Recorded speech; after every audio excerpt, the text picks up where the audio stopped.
Today, we're going to dive into a truly fascinating reality.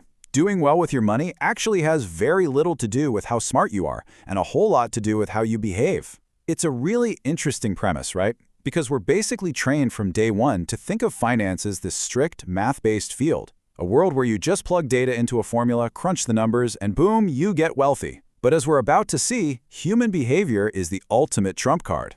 Well, let's kick things off with kind of a wild reality. Think about this. We would never, ever expect a hospital janitor to perform a heart transplant better than a Harvard-trained surgeon, right? Nor would we expect a complete amateur to design a skyscraper better than the world's top architects. So why on earth does this exact scenario happen in investing? It's literally the only industry on the planet where someone with absolutely no college degree, no formal training, and no financial background can massively outperform a person with the absolute best education and connections available. And this completely real story perfectly illustrates that tale of two extremes. Take Ronald Read. He was a humble rural janitor and gas station attendant, and his main hobby was simply chopping firewood. Yet when he passed away in 2014 at the age of 92, he made international headlines. Why? Because he left behind an $8 million fortune, donating millions to his local hospital and library. Now contrast him with Richard Fiscone. Fiscone was a Harvard-educated Merrill Lynch executive. He retired in his 40s to a massive 18,000 square foot mansion with 11 bathrooms. But when the 2008 financial crisis hit, his astronomical debt turned his finances to dust, leaving him completely bankrupt. Ronald Read was endlessly patient, while Richard Fiscone was greedy. And honestly, that is all it took to completely eclipse the massive gap in education and experience between them. So the big takeaway here is that financial success just isn't a hard science. It's not like physics, which is governed by these strict, unbreakable laws. Instead, it is a deeply psychological soft skill. Knowing what to do mathematically tells you absolutely nothing about what actually happens in your head when you try to execute it in the real world. Part 1. Why No One is Crazy, the Empathy Engine. I want you to consider this staggering idea. We all go through life anchored to completely different views. And the reason is that what you experience firsthand is infinitely more compelling than anything you read about. A person who grew up in grinding poverty thinks about risk in a way a wealthy banker simply cannot fathom, even if he tried his hardest. We're all out here making decisions based on our own tiny microscopic sliver of worldly experience, and then we just plug that limited information into a narrative that makes sense to us at the time. It's really fascinating to see how powerfully your birth year dictates your financial worldview. Just look at this. If you were born in 1950, the stock market essentially did nothing for you during your teens and 20s. Those are your most impressionable years. But if you happen to be born in 1970, the S&P 500 exploded almost tenfold during that exact same stage of your life. Those two groups of people are inevitably going to view the stock market completely differently, not because one is inherently smarter, but purely due to the dumb luck of when they were born. Or take another massive economic force, inflation. Someone born in the 60s lived through aggressive, paycheck-eating inflation, where prices literally tripled during their young adult years. Meanwhile, a kid born in the 1990s practically never had to even think about inflation growing up. It perfectly proves why equally smart people can look at the exact same financial information, yet come to completely different but entirely justifiable conclusions.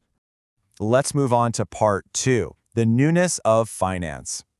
To really build our empathy engine, we have to recognize that the very expectation that you need to save and invest for your own dignified retirement is incredibly new. Think about it. The 401k, which is basically the absolute backbone of American retirement, didn't even exist until 1978.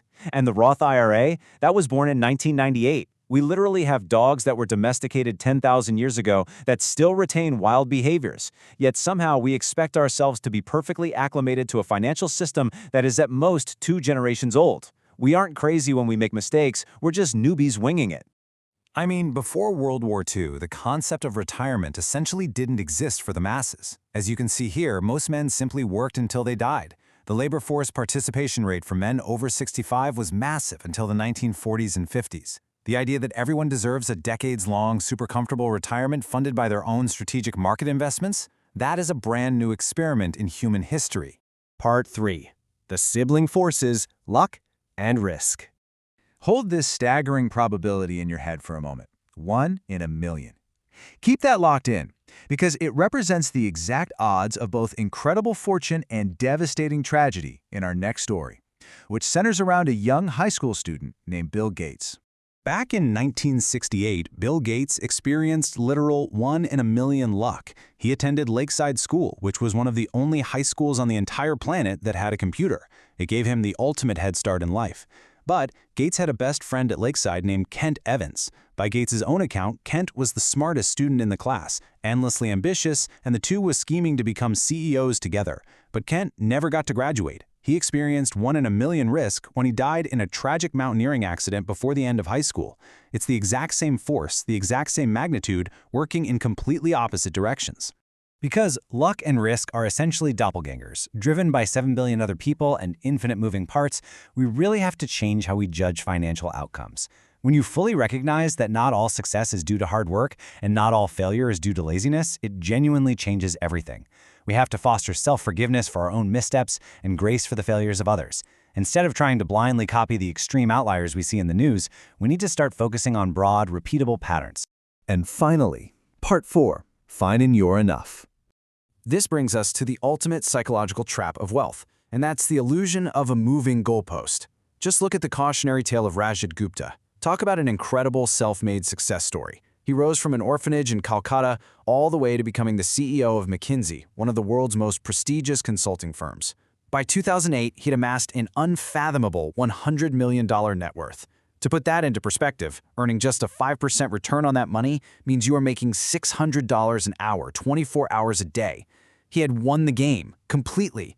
But because he sat on the board of Goldman Sachs, surrounded by mega wealthy investors, he just couldn't stand being merely a centimillionaire. He desperately wanted into that exclusive billionaire circle. And that endless greed led him to commit insider trading, ultimately costing him his enormous wealth, his entire reputation, and his freedom. This incredibly profound quote perfectly counters that kind of greed. It comes from an exchange involving Joseph Heller, the author of Catch-22. While at a party hosted by a billionaire hedge fund manager, a friend pointed out to Heller that the host had made more money in a single day than Heller's tremendously famous novel had earned in its entire history. Heller's response? He just said, "Yes, but I have something he will never have. Enough." That response perfectly anchors the most critical lesson of this entire explainer. There is absolutely no point in gaining wealth if your goalpost just keeps moving further and further away. So as we wrap up our look into the fascinating psychology of money, I want to leave you with this single essential question. When will you stop moving the goalposts and finally declare that you've won your own game? Take some time to really think about what enough means to you, because knowing that answer might just be the most valuable financial asset you could ever possess.